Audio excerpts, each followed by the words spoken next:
ઓમ શ્રી ગણેશાય નમઃ. જય શ્રી કૃષ્ણ મિત્રો. ઇન્દિરા એકાદશી ક્યારે છે? 27 તારીખે કે 28 તારીખ સપ્ટેમ્બરમાં? તો આપણે આ વિશે માહિતી જાણીશું. સાથે સાથે આ ઇન્દિરા એકાદશીનું મહાત્મ્ય શું છે, આ કરવાથી શું ફળ મળે છે અને આ એકાદશીનું પાલન કેવી રીતે કરવું, આ બધું જ આપણે આ વિડીયોમાં સાંભળીશું. તો મિત્રો, વિડીયો પૂરો અંત સુધી જોજો અને વિડીયો સારો લાગે તો લાઈક અને શેર પણ જરૂર કરજો. ઓમ નમો ભગવતે વાસુદેવાય. સંત તુકારામજી મહારાજ કહે છે કે એકાદશી માત્ર વ્રત નથી, પરંતુ વૈકુંઠ ધામ જવાનો રાજમાર્ગ છે.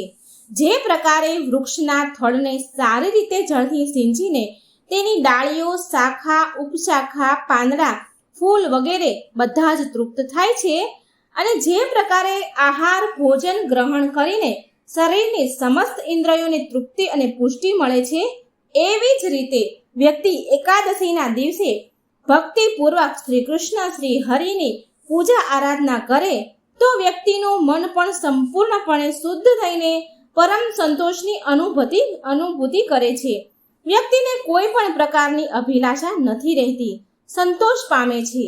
આ ભૌતિક બંધનથી મુક્ત થઈને વ્યક્તિ મોક્ષની પ્રાપ્તિ કરે છે. શ્રીમદ ભાગવતમમાં પણ વર્ણન આવે છે કે સતયુગમાં ધ્યાન દ્વારા, ત્રેતાયુગમાં યજ્ઞ દ્વારા અને દ્વાપર યુગમાં અર્ચન દ્વારા જે ફળ પ્રાપ્ત થાય છે, એ જ ફળ કળિયુગમાં ભગવાન શ્રી હરિના સંકીર્તન દ્વારા પ્રાપ્ત થાય છે. તેમના પવિત્ર નામનું ઉચ્ચારણ કરવા માત્રથી પ્રાપ્ત થાય છે. અને કળિયુગમાં એકાદશીની તિથિથી વધીને બીજો કોઈ દિવસ નથી. આ દિવસે જે પણ કીર્તન, જપ, દાન કરીએ છીએ તો એનું ફળ આપણને અનેક ગણું વધારે મળે છે. કેમ કે એકાદશી પરમ પુરુષોત્તમ શ્રી હરિની પ્રિય તિથિ છે.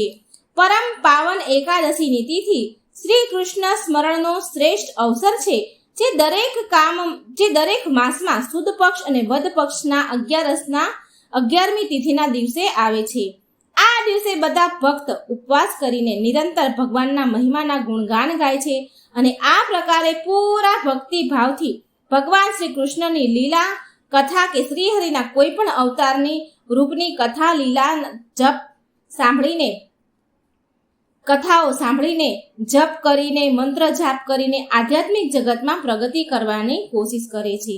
જેના પુણ્ય ફળથી વ્યક્તિના આ જન્મની સાથે બધા જ આગળના કેટલાય જન્મના પાપ નષ્ટ થઈ જાય છે અને વૈકુંઠ જવાનો અધિકારી બની જાય છે.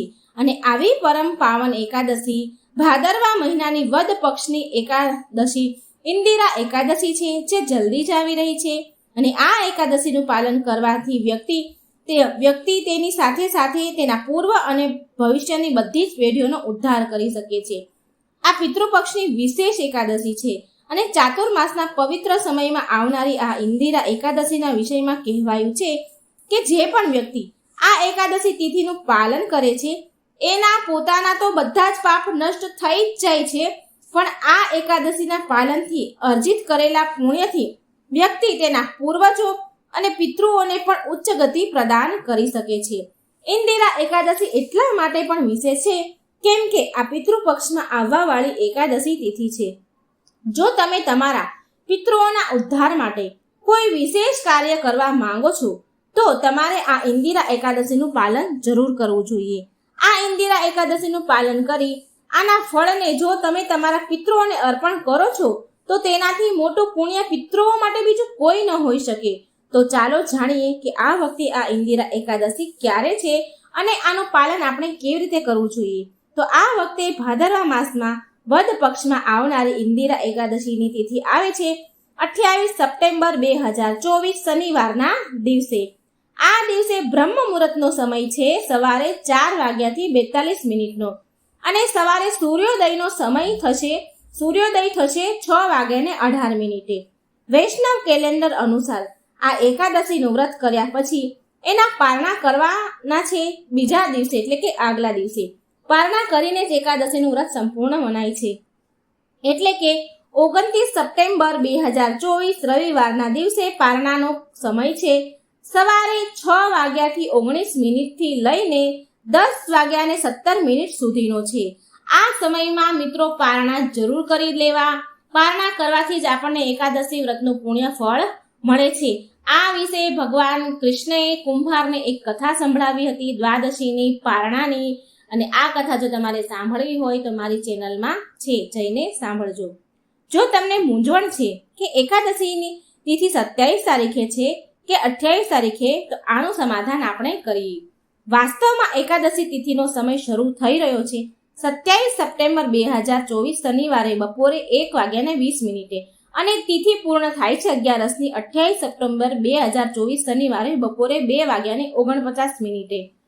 પરંતુ 27 સપ્ટેમ્બરે શરૂ થનારી એકાદશી તિથિ સૂર્યોદય પછી બપોરના સમયે શરૂ થાય છે, માટે તેનું પાલન આપણે બીજા દિવસે 28 સપ્ટેમ્બરે કરવાનું રહેશે. આપણા વૈદિક કેલેન્ડર અનુસાર નવી તિથિનો પ્રારંભ સૂર્યોદયની સાથે જ માનવામાં આવે છે. એટલા માટે આ વખતે એકાદશીનું પાલન આપણે 27 તારીખે નહીં પણ 28 સપ્ટેમ્બરે શનિવારે આપણે કરીશું. આ એકાદશીનું પાલન કરવાની સરળ વિધિ શું છે તો જુઓ. આ એકાદશી વિશેષ રૂપે પિતૃપક્ષમાં આવી રહી છે અને આપણા બધા ઉપર પોતપોતાના પિતૃઓના ઋણ હોય છે, માટે જેટલી ગંભીરતાપૂર્વક આપણે આ એકાદશીનું પાલન કરીશું એટલો જ વધારે લાભ આપણા પિતૃઓને મળશે. માટે કોશિશ કરજો કે આ એકાદશીના દિવસે સવારે બ્રહ્મ મુહૂર્તમાં ઉઠી જાઓ અને સ્નાન વગેરેથી સ્વચ્છ થઈને આપણા ઘરમાં કે મંદિરમાં જઈને ભગવાનના દર્શન કરો, તેમની મંગળા આરતી કરો. ત્યાર પછી ભગવાન સામે હાથમાં ગંગાજળ લઈને આ એકાદશી વ્રતનો સંકલ્પ કરો. મંગળા આરતીના દર્શન મિત્રો જો આપણે ઘરમાં આરતી ન કરી શકીએ તો આજુબાજુમાં મંદિર હોય ત્યાં જઈને દર્શન કરવા, અને જો એ પણ ન શક્ય હોય તો ઓનલાઈન મંગળા આરતીના દર્શન જરૂર કરી લેવા. અને હાથમાં ગંગાજળ લઈ ભગવાન સામે એકાદશી વ્રતનો સંકલ્પ કરવો. ભગવાનને પ્રાર્થના કરવી કે હે પરમ ભગવાન શ્રી કૃષ્ણ, હું તમારી પ્રસન્નતા માટે આ એકાદશી વ્રતનો સંકલ્પ લેવા જઈ રહ્યો છું. કૃપા કરી તમે મને તમારા શરણમાં લેજો અને મારા પિતૃઓને પણ તમારી ભક્તિ પ્રદાન કરો, મોક્ષ પ્રદાન કરો. આમ સંકલ્પ લીધા પછી તુલસીજીની પરિક્રમા કરો, તેમને જળ અર્પણ કરો. તુલસીજીને ઓછામાં ઓછી 3 વાર પ્રદક્ષિણા કરો. તેમની સાથે બેસીને હરે કૃષ્ણ એટલે કે તુલસીનું જે કુંડું છે, માં તુલસી છે, ત્યાં બેસીને ભગવાન માતાજીને દીવો કરી અને ત્યાં હરે કૃષ્ણ કૃષ્ણ કૃષ્ણ હરે હરે, હરે રામ રામ રામ હરે હરે આ મહામંત્રના જાપ કરવા. આ એકાદશી પર જેટલો વધારે જપ થશે આ મંત્રનો, તેટલું અધિક ફળ તમારા પિતૃઓને મળશે. માટે યાદ રાખજો કે આ એકાદશી પર ઓછામાં ઓછી 16, 25 કે 32 માળા હરે કૃષ્ણ મહામંત્રના જાપ કરવાનો સંકલ્પ કરો અને એનું ફળ તમારા પિતૃઓને અર્પણ કરો. આવો અવસર મિત્રો ખોશો નહીં. જેટલી તમારાથી બને એટલી શક્તિથી આ મંત્ર જાપ કરી અને પિતૃને અર્પણ કરો. આખા દિવસ દરમિયાન તમે શ્રીમદ ભાગવતમ કે ભાગવત ગીતાનું અધ્યયન કે સાંભળો કે વાંચો. આ દિવસે તમે ભગવદ્ ગીતાનો 15મો અધ્યાય વાંચી શકો છો.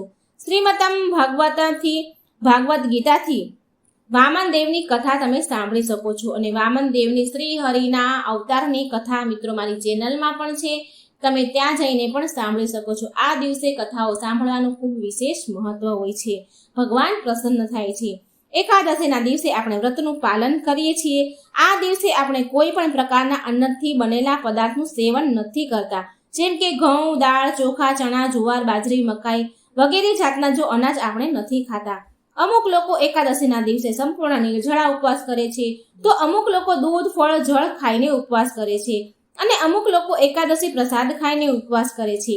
જરૂર પડવા પર તમે દૂધ, ફળ, જળ, એકાદશી પ્રસાદ લઈ શકો છો, વ્રત કરી શકો છો, પણ ભૂલથી આ દિવસે અન્નનું સેવન ન કરવું જોઈએ. અને બીજા દિવસે નિર્ધારિત સમય જે પારણાનો આપ્યો છે તે સમયે સુયોગ્ય બ્રાહ્મણને જરૂરિયાતમંદને ભોજન કરાવો. શક્ય હોય તો ભોજન કરાવો અને તમે તમારી ક્ષમતા અનુસાર તમે દાન દક્ષિણા આપો. તમે જે પહોંચો એ દાન દક્ષિણા આપો અને પછી ભગવાન સામે બેસીને આ એકાદશીના ફળને ભગવાનને અર્પણ કરવું અને આપણા પિતૃઓ માટે ભગવાનને પ્રાર્થના કરવી અને પછી સ્વયં એકાદશીના પારણા કરવા માટે ભગવાનને ધરાવેલો પ્રસાદ લેવો. અને આ પ્રકારે ઇન્દારા એકાદશીનું સંપૂર્ણપણે પાલન કરવાથી જો કોઈ પૂર્વજોનું અકાળ મૃત્યુ થયું હોય કે તેને અવાંછિત યોનિ મળી હોય તો તેનો મોક્ષ આ એકાદશીના પાલનથી થઈ શકે છે. આ અનેરો અવસર છે આપણા પિતૃઓને મોક્ષ પ્રદાન કરવાનો. તો આ દિવસે પાલન કરી વ્રતનું અને આપણે આ એકાદશીનું ફળ આપણા પિતૃઓને અર્પણ કરીએ અને એમને મોક્ષ પ્રદાન કરીએ.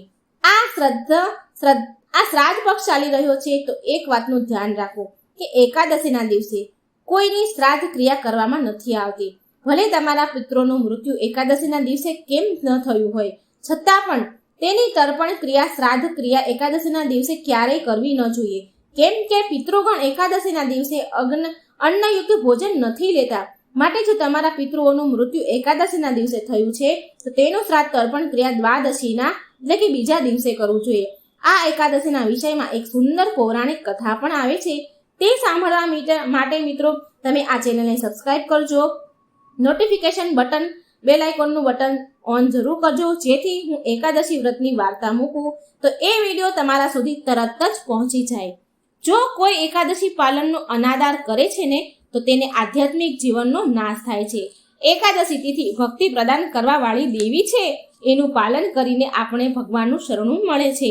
તો ચાલો તૈયાર થઈ જાઓ આ વિશેષ પિતૃપક્ષમાં આવનારી ઇન્દિરા એકાદશીનું પાલન કરવા, જેના કરવાથી આપણે આપણા પિતૃઓને જન્મ મરણના બંધનમાંથી મુક્ત કરાવી શકીએ. જય શ્રી કૃષ્ણ. રાધે રાધે. મિત્રો, વિડીયો સારો લાગે તો લાઈક અને શેર જરૂર કરજો.